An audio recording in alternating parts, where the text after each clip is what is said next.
defendant Donald Trump has gotten some good news from a legal perspective for him and some bad news. And it's all happening today because he has so many cases and challenges going that sometimes, well, it rains legal news. Now, let's start with these two New York cases. Trump was back in court in New York for a hearing in that big hush money case. And this is the bad news Trump got today, even if the court sketch artist caught him smiling or smirking or just making whatever face you call that, according to the sketch.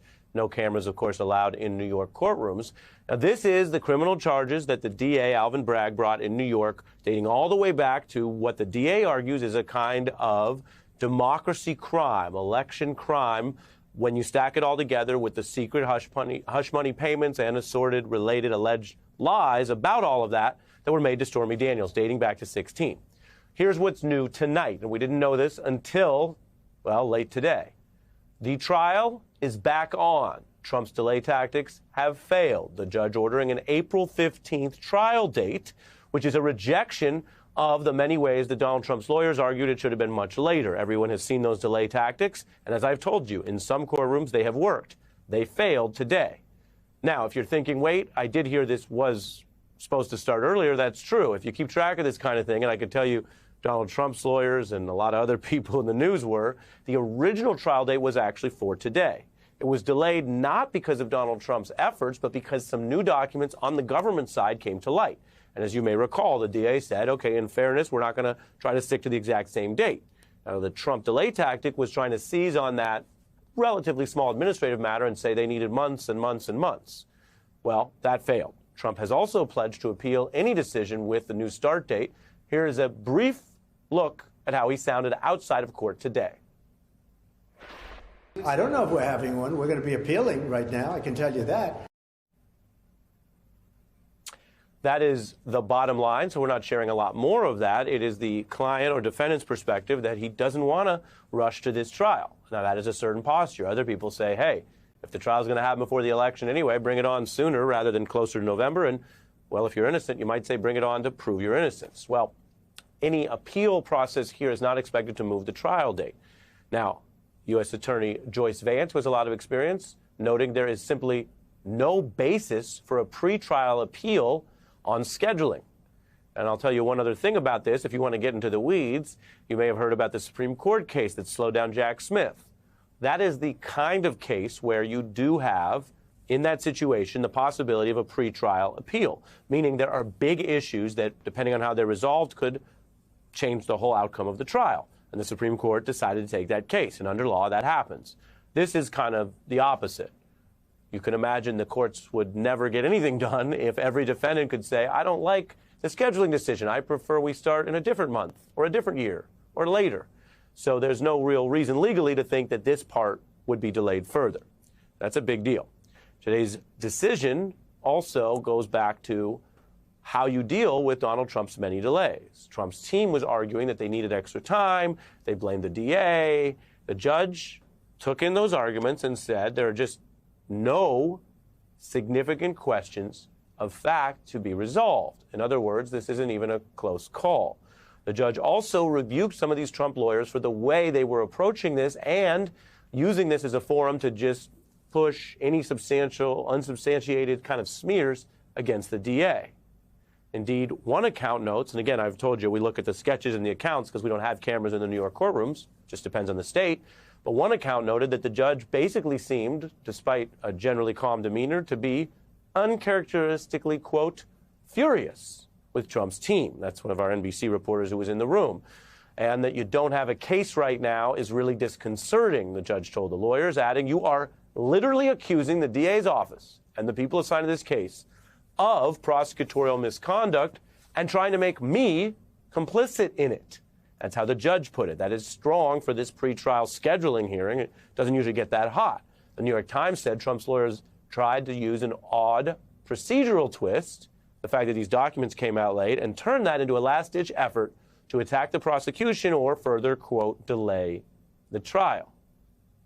Now, those tactics, as I mentioned, did not work, and it's a sign of either throwing everything at the wall, which Trump and his lawyers famously have done a lot, or it could be the sign of a weak case. In other words, it is a far-fetched thing to claim that the prosecutors are the one committing the crimes. That's what a misconduct allegation is. And judges don't look kindly at it if you don't have any evidence.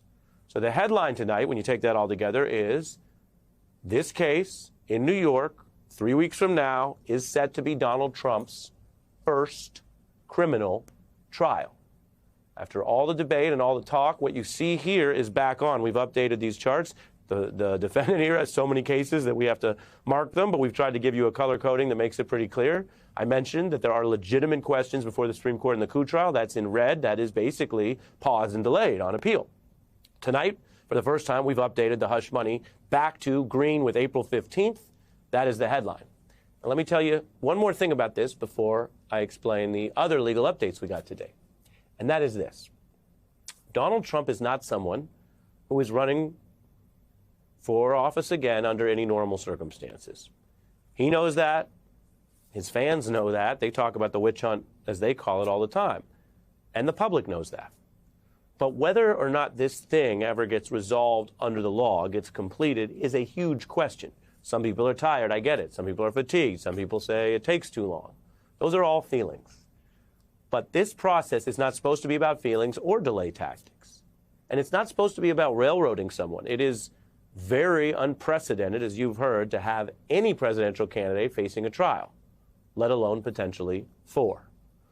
And so the defendant here, whether people like it or not, under our system, does have rights. For example, I mentioned the kind of things you can appeal before trial and the kind of things you usually can't. The fact that he is availing himself of his rights with his lawyers, it may frustrate the opposition and the prosecutors, but that's fine. That is allowed. That is the system we have. On the other hand, the news tonight is something we didn't have yesterday, we didn't have last week. This trial is back on, and if this trial in New York occurs in April, begins as scheduled in April, which is now confirmed by the judge tonight, that means in all likelihood there will be a full criminal trial of Donald Trump, the first ever of a former president. And there will be a result.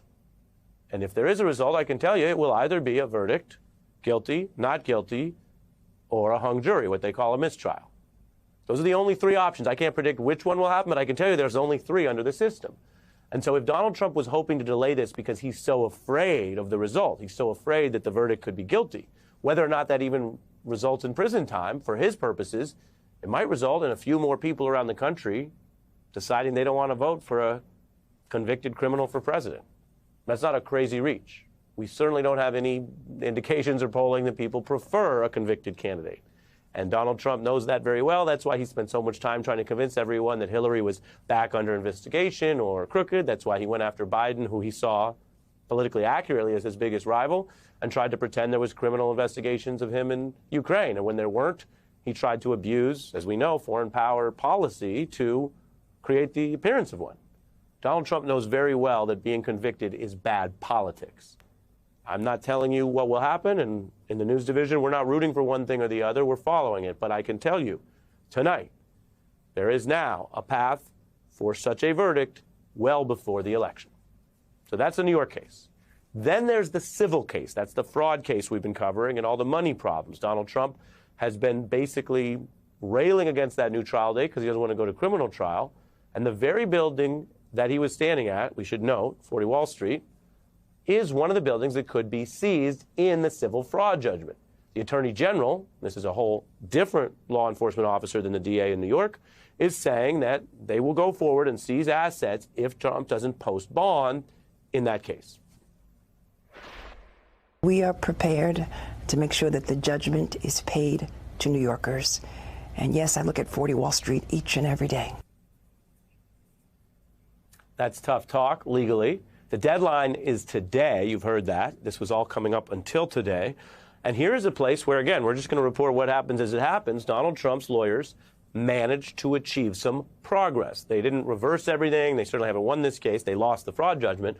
But today, because of their efforts, they were basically making the argument that they have tried to get the bond, that they talked to all these people, that there are reasons that it was too hard and too high. And, well, they found appeals court judges agreeing.